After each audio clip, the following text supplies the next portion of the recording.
ప్రతి పల్లెకు పోతున్నా అన్ని చోట్ల నీళ్లు బాగున్నాయి, కరెంటు బాగున్నాయి, గుంతలు పూడ్చినారు, మాకు ఆదాయం కూడా బాగుంది అనే విషయం వాస్తవా కదా? చెప్పాలా? ముఖ్యమంత్రి గారు వచ్చినది ఏదానికి? ఇక్కడ P4 అనే పథకం. నేను సార్కి చెప్తున్నా, sir it is not P4 sir, ఇది P4 కాదు P5 సార్. మీ ఆలోచన పవర్ఫుల్ కాబట్టి P4కు తోడు ఒక పదం చెప్పి నేను చెప్తున్నా, ఇది భయం P5 సార్, పవర్ఫుల్ కాన్సెప్ట్.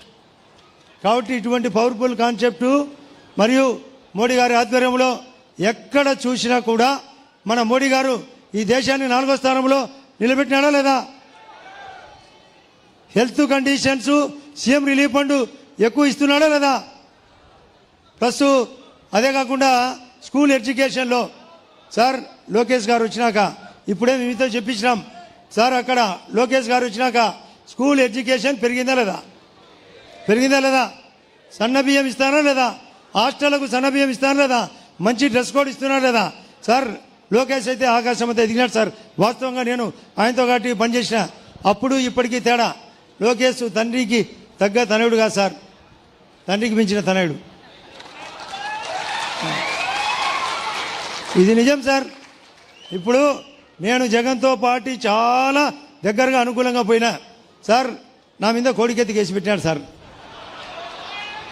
మీరు చెప్పినారంట, మీరు మీ వాడు లోకేష్ చెప్పినాడంట వివేకానంద రెడ్డిని పుడద్దనపూటేమో చెప్పినాడు సార్, ఏదో గుండెపోటు అని అతను వాకిలి దగ్గర అవినాష్ రెడ్డి ఇంత జంపు ఇంత లావు, పొద్దున్నేమో గుండెపోటు మధ్యాహ్నం మీరు మాకు డైరెక్షన్ ఇచ్చారంట.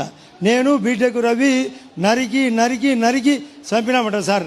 ఏది సార్ ఇది? మాకు భార్య బిడ్డలు ఉన్నారు, ఇదేంది సార్? మేము కూడా ఎన్నో సమస్యలు చూసినాం, ఇటువంటి దరిద్రం చూడలే. మధ్యలో ఎప్పుడు మేము దూరినామని, మేమేమన్నా వైరస్లో మా దూరి నరికినామంట సార్, నరికిదేమంట. మొన్న ఎలక్షన్లప్పుడు ఒకటి చెప్పినాడు సార్ కొత్తది, జగనప్ప, జగన్ రెడ్డి పేరు జగనప్ప. ఆయన రెప్పకు సన్న రప్ప తగిలితే గుండె పెద్ద దెబ్బంట సార్. జగనప్ప రెప్పకు రప్ప తగిలితే అది హత్యా ప్రయత్నం అంట. ఇవాళ వివేకానందుడేమో గొడ్డలిపోటు కాకుండా గుండెపోటు అంట. ఇదేంది సార్? ఇప్పుడు ఎత్తినాడు సార్, ఎత్తిన కాడికి లిక్కరు. మీరందరూ చెప్పండి, సారాయి కేసులో లిక్కర్ కేసులో ఎక్కడ చూసినా సార్ అతను విలన్ సార్, అతను ఒక విలన్. అతను విలన్ కాదు, డాన్ సార్. అతను డాన్ కాదు, డెన్ను. ఎన్నో డన్లు దాచిపెట్టినాడు సార్, రోజు దొరుకుతున్నాయి. మా వాళ్ళు అందరూ అడుగుతున్నారు సార్, మిమ్మల్ని ఏం సార్ ఇంత స్లో ఎందుకు? ఏది సార్ చేసినాడు కదా, ఇన్ని కుప్పలు ఎక్కడ చేసినా ఎత్తడమే, ఎక్కడ చేసినా పడమే. ఆయనకేమో 5 ఇళ్ళు సార్, అక్కడ ఇడుపులపాయలో ఒక ఇల్లు, లోటస్ పాండ్లో ఒక ఇల్లు, ప్లస్ పులివెందులో ఒక ఇల్లు, బెంగళూరులో ఒక ఇల్లు, తాడేపల్లి ఇల్లు, 100 బెడ్రూములు ఈ ఇల్లు ఆపుతాడు సార్.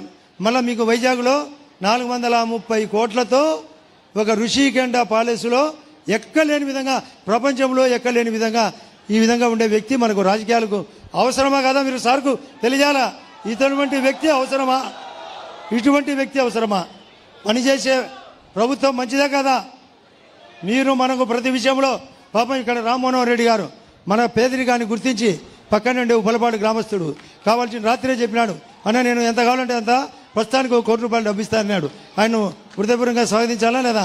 పక్కనుండే చెన్నారెడ్డి, నేను ఎక్కడో సంపాదించినా నేను జమ్మలోడికి వాసి, నేను కూడా సాయం చేస్తాను రాడు. ఇక్కడ ఉన్నాడు సార్ మరొక, దయచేసి రాంగోవింద్ ఇక్కడ రా. రాంగోవింద్ సార్ ఆయన వచ్చినాడు సార్, నేను బాంబేలో వర్క్ చేస్తున్నాను, నాది ధనవాడ, నేను సాయం చేస్తాను సార్. ఇటువంటి ఎందుకు? మీరు చెప్పిన మాట విని మేము చేసే పనులు చూసి మీరు గమనించండి సార్.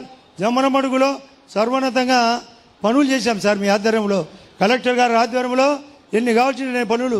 సవితమ్మ గారు 2-3 సార్లు జమ్మనోడికి వచ్చింది సార్. ఈమె మీద స్టేట్మెంట్ సార్, ఈమె మీద స్టేట్మెంటు. బీసీ హాస్టల్ చక్కగా పనిచేసినాం కనుక్కోండి సార్. బీసీ హాస్టల్ గట్టిగా పనిచేసినాము లేదా? ప్రతి హాస్టల్ మీరు చెప్పాలా? కానీ స్టేట్మెంటు ఈమె మేమే కలుసుకొని పంచుకునేమంట సార్. ఏంటి పంచుకోవడము? మాకు అతను పంచర్ అయినాడు, ప్రతి ఒక్కటి ఒక సాక్షి పేపర్ అడ్డపెట్టుకున్నాడు, రోజు దొంగ వార్తలు, సాక్ష్యము లేని సాక్షిలో దొంగ వార్తలను ఖండించాల్సిన అవసరం మన జమ్మలమడుగు నియోజకవర్గంతో పాటు చాలామంది ఇక్కడ వచ్చినారు పెద్దలు. మీరందరూ ముఖ్యమంత్రి గారికి ఆ విషయం తెలియాలనా లేదా? తెలియాలా? గట్టిగా చెప్పాలా? మనం నిలబడతామా లేదా సార్? రేపు రాబోయే ఎన్నికల్లో మీరు నిశ్చింతంగా ఉండండి సార్. మా జమ్మలమడుగు తరపున ఈ పార్లమెంటులో ఒక భాగం సార్ ఇది. కడప పార్లమెంట్లో అత్యధిక మెజార్టీ ఉపయోగించి మా భూపేశ్ రెడ్డి దగ్గర నెక్కలో ఓడిపోయాడు సార్. భూపేశ్ రెడ్డిని గెలిపించిన బాధ్యత ప్రతి చోట 5 చోట్ల ఓడించినాం సార్ అవినాష్ రెడ్డిని. ఒకే ఒక చోట వాళ్ళు ఇష్టం వచ్చినట్టు చేశారు. ఈసారి రేపు జెడ్పీటీసీ ఎలక్షన్లో కూడా ఉంది సార్. 12వ తేదీ సినిమా చూపిస్తాం సార్ మేము జిల్లా పరిషత్ దాంట్లో కూడా. ఇది చేయాల్సిన అవసరం ఉంది సార్. ఎన్నో పనులు చేసినాం. మాకు కొన్ని ఇక్కడ ఉండే అవసరాలు ఉన్నాయి సార్. చెప్పమంటే చెప్తాం, లేకుంటే మీకు టైం ఉందంటే చెప్తాం, లేకుంటే పత్రం ఏమంటే ఇస్తాం. చెప్పండి సార్. 10 పాయింట్లు సార్. మాకు సార్ గండికోటకు రావాల్సిన డబ్బు ఇంకా రాలేదు సార్.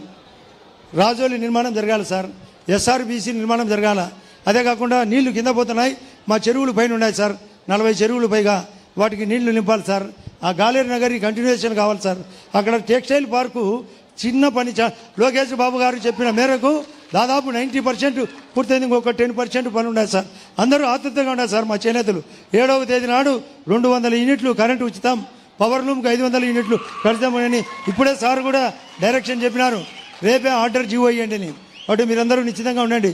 అది కాకుండా సార్ మాకు 2 మున్సిపాలిటీలకు కొన్ని నిధులు కావాలి సార్. మా గ్రామీణ ఉపాధి కింద కొన్ని రోడ్లు ఇవ్వండి సార్. ఆర్ఎన్బిలో కొన్ని నిధులు ఇవ్వండి, లేదా పంచాయతీరాజ్ డిపార్ట్మెంట్ ద్వారా కొన్ని నిధులు ఇవ్వండి సార్.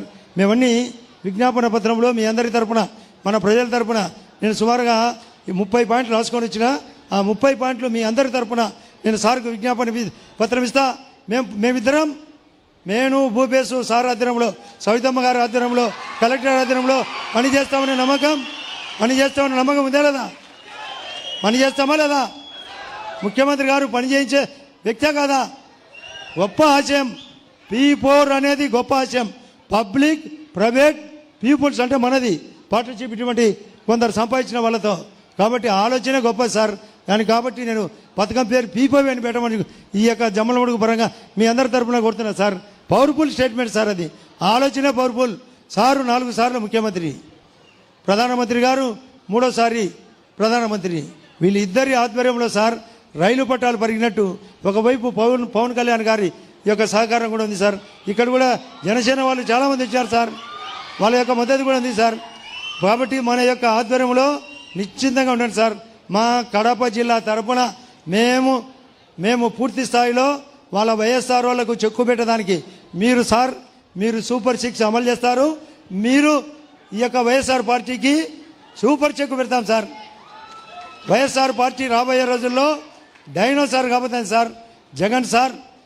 జగన్ సారు ఎప్పుడు సారా అమ్మినాడు, ఇసుక అమ్మినాడు, భూ కబ్జాలు చేసినాడు, ల్యాండ్ టైటింగ్ యాక్ట్ పెట్టినాడు. ఇన్ని రకాలుగా దరిద్రమైన వ్యక్తిని పోగొట్టేదాని కోసం మేము పట్టుబట్టి హృదయపూర్వకంగా పనిచేస్తాం. పాపం సార్ చాలామంది తెలుగుదేశం మద్దతుదారులు మీరు వస్తే ఎక్కడి నుంచో దూర ప్రాంతాలను కూడా వచ్చినారు సార్ మిమ్మల్ని చూడాలని. అటువంటి మీరు కూడా ఎక్కడి నుంచి వచ్చారు అందరికీ హృదయపూర్వకంగా నమస్కారం చెప్తూ, సార్కు చాలా టైం అయింది, ఇప్పటికే 3 అయింది. మళ్ళీ కార్యకర్తల మీటింగ్ ఉంది, గండికోటకు పోయే టైం అయింది సార్. మళ్ళీ రాత్రి హెలికాప్టర్లో మళ్ళీ ప్రయాణం జరగాల. కాబట్టి మీరందరూ మరొకసారి మేము ఈ యొక్క కలయికకు, మేము ఈ కూటమికి మద్దతుగా ఉంటాం. మన జమ్మలమడుగు తరపున, ఈ గూడెం చెరువు తరపున, ఇక్కడ వచ్చిన ప్రజల తరపున మీకు అందరికీ ఖచ్చితంగా సపోర్ట్ చేస్తామని మరొకసారి సార్కు మద్దతుగా పలికేదానికోసం హృదయపూర్వకంగా చప్పట్లు కొట్టి స్వాగతం పలకాలని కోరుతూ మా విజ్ఞాపన పత్రం సార్కు అందజేస్తున్నా. నమస్కారం అందరికీ. Thank you. ధన్యవాదాలు సార్ మీ ఉత్తేజపూరితమైన ఉపన్యాసానికి. ఇప్పుడు మన ప్రియతమ ముఖ్యమంత్రి మరియు ఆంధ్రప్రదేశ్ ప్రగతి రథసారథి శ్రీ నారా చంద్రబాబు నాయుడు గారు మనందరినీ ఉద్దేశించి తమ ఉత్తేజపూరితమైన చైతన్యపూరితమైన సందేశాన్ని మనకు అందిస్తారు. మీ అందరి చెప్పట్లతో వారికి స్వాగతం పలకండి.